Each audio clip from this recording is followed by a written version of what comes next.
Well, this week I started watching a fascinating new documentary series on Netflix.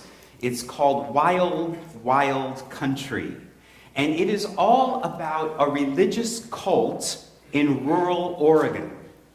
And it's so interesting to me how people who are so kind and loving and compassionate and intelligent and to seem to have their lives together can get so caught up in the pull of a religious cult. And watching the series reminded me to dig up this magazine article that I saved from a few years back, which was all about the characteristics of a cult. And I'd like to read them for you. It says, "The leadership dictates how members should think, act, and feel. There is no tolerance for questions or critical inquiry.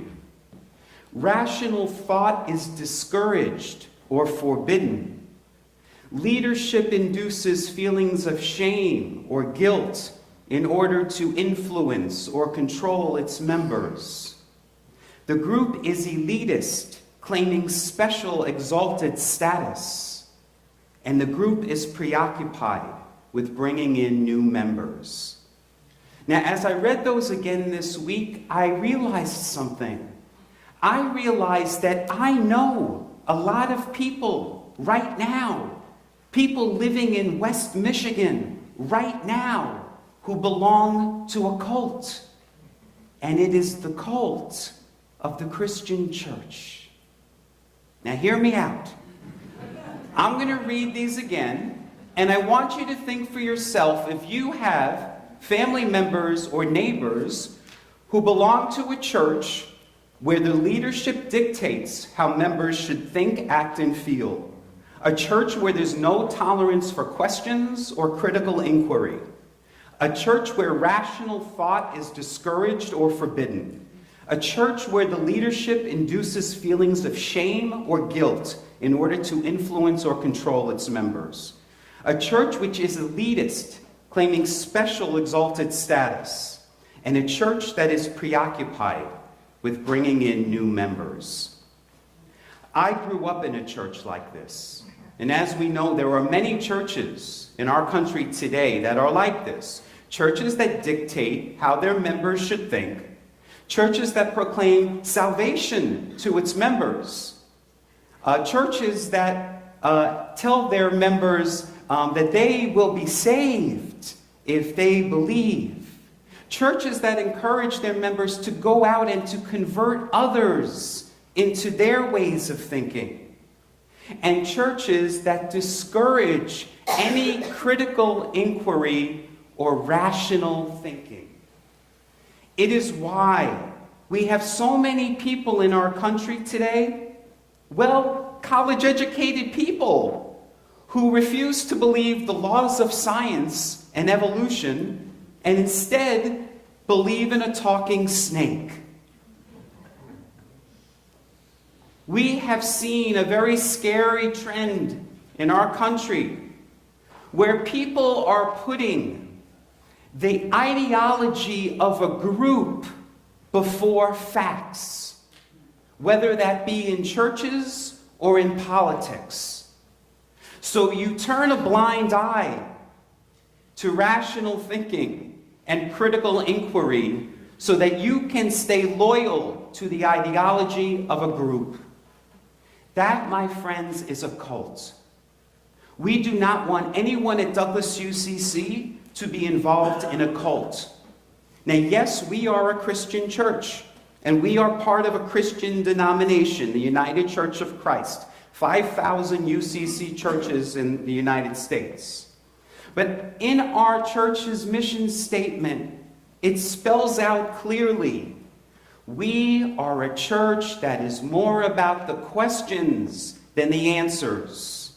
And when you walk into the entrance of our church, there's a sign. It's been there for many years, well before I was the pastor here. It says, "We welcome questioning skeptics. And we believe that there is more value in questioning than in absolutes." It's why last Sunday on Easter, the holiest of holy days in our church, I was able from this very altar to question whether the physical resurrection of Jesus actually happened.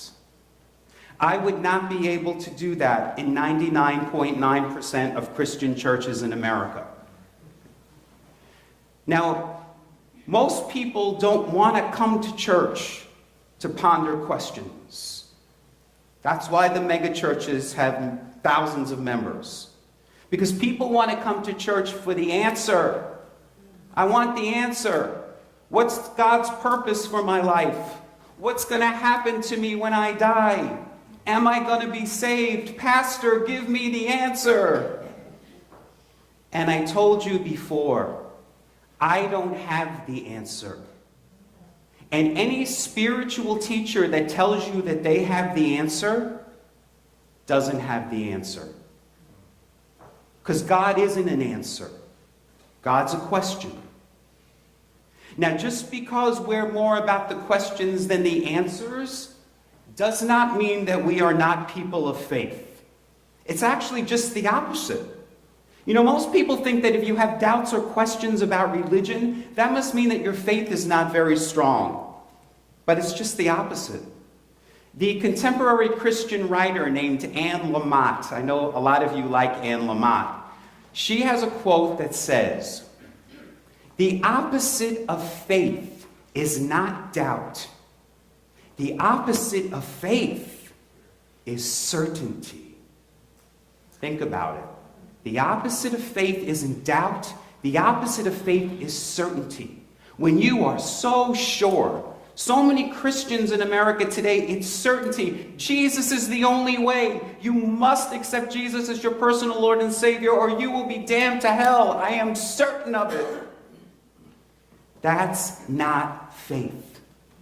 That's the opposite of faith.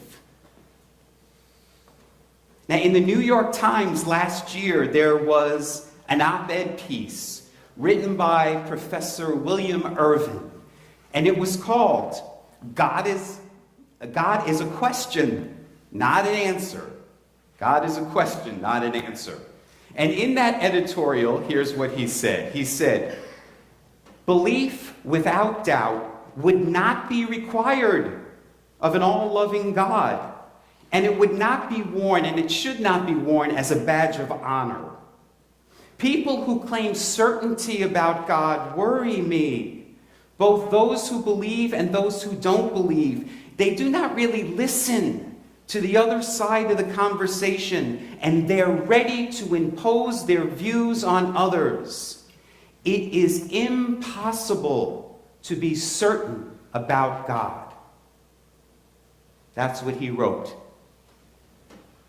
I have to tell you, most of the people of great faith that I have known are people who have expressed doubt. Some of you know that Mother Teresa's journals were published after her death, and people were shocked to read that in her journals later in life, towards the tail end of her life, she wrote that she began to doubt the existence of God. Mother Teresa was a woman of great faith. Expressing that doubt didn't make her a person who wasn't faithful. It made her a person who was faithful. We are not to just blindly follow, listen to second-hand accounts. The purpose of the spiritual life is for us to have first-hand accounts, to experience the risen Christ for ourselves, not because someone told us about it. Now, I shared in the epistle newsletter, the weekly newsletter I send out each week, a quote from the Christian theologian Paul Tillich. And he said that doubt is not the opposite of faith. Doubt is an element of faith. Doubt is an element of faith. If you are faithful, you should be doubting and questioning. You should. You shouldn't just be blindly following because pastor said so. That's part of what it means to be on the spiritual journey or the spiritual quest. You know, the word quest is part of the word questioning. On the spiritual journey, we should be asking questions. We should be expressing doubts. And that's why I think that Thomas, the apostle, gets a bad rap. You know, we call him the doubting Thomas, as if that's something bad. He was like the bad apostle because he didn't believe. But let's look at this gospel story a little closer. The disciples are all locked in a room. They're in fear and worry. They're afraid to go outside because Jesus, who they thought was the Messiah who was supposed to save them, has been crucified. And they're locked in fear. And I can guarantee you that while they were in that room, not only were they expressing their worries and fears to one another, I guarantee you they were also expressing some doubts about maybe we were wrong about Jesus. Maybe he wasn't our Messiah. So I'm sure it wasn't just Thomas. I think what Thomas is saying in today's gospel is, hey, look, guys, you believe because you saw him. I want to have the same experience as you. When I see him like you saw him, then I'll believe. And then Jesus comes. And what does Jesus do? Does Jesus reprimand Thomas? Does he scold Thomas? Does he punish Thomas for not believing? No. It's something beautiful.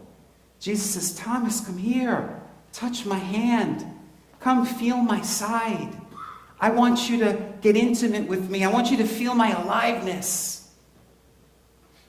That's the beauty of the story. Now, some of you may know there is a gospel of Thomas, but it's not in the Bible. It was found in Egypt in 1945. It's part of a set of gospels called the Gnostic Gospels, like the Gospel of Thomas and the Gospel of Mary Magdalene. Did you know there was a gospel that she has? The church fathers, when they were putting together the Bible, chose not to include the Gospel of Thomas, the Gospel of Mary Magdalene, and these other Gnostic Gospels. And they hid them away so that no one would ever find them. But they were found in Egypt in 1945, and theologians and historians have verified them as authentic. Who are the Gnostics? Well, the Gnostics were the early Christians who believed that we could have a first-hand experience of the risen Christ for ourselves. Not a second-hand experience, a first-hand one. And the word Gnostic means knowing, that we could know the Christ. Not here, it's not intellectual knowledge, it means knowing of the heart, intimacy. Come, touch my hand, feel my side. That type of intimacy. We could experience it for ourselves. Now, I shared with you last Sunday at Easter that I know that the resurrection is real. And the reason I know it's real is because I've experienced it for myself. I don't believe that Christ is risen because it's written in some ancient book or because my pastor told me. I believe it because I experienced it for myself. A man that died more than 2,000 years ago is alive in me. I feel his power and his presence, his love and his light. So that's my question for you, is do you believe in the risen Christ because you read about it, because somebody told you about it, or because you yourself have experienced it? I got to experience it because of my doubts, because of my questioning. Like Thomas, I got to experience it. And the Gnostics believed that all of us could experience it. And how do we do that? Well, we do it through prayer and meditation. It says, be still and know. Not be still and know here. Be still and know here. Be intimate with Jesus. In the quiet, in the stillness. The kingdom of heaven is within you. That's what he said. Meaning your answers are within you. They're not in a book. They're within you. Go within for your answers. In the silence, in the quiet, you will feel the power and love and light of the Christ resurrected. You will experience the risen Christ for yourself. Not secondhand knowledge, firsthand knowledge. So that's what I want to encourage you to do throughout this season of Easter, is to find time each and every day to be still and know, to be intimate with Jesus, to become one with that Christ power and presence within you, and to experience firsthand that risen Christ. So let us be people who bring our doubts and our questions to the light. And let us be people who very humbly live out the questions together. Not people who arrogantly proclaim that they have the answers for everyone. Namaste.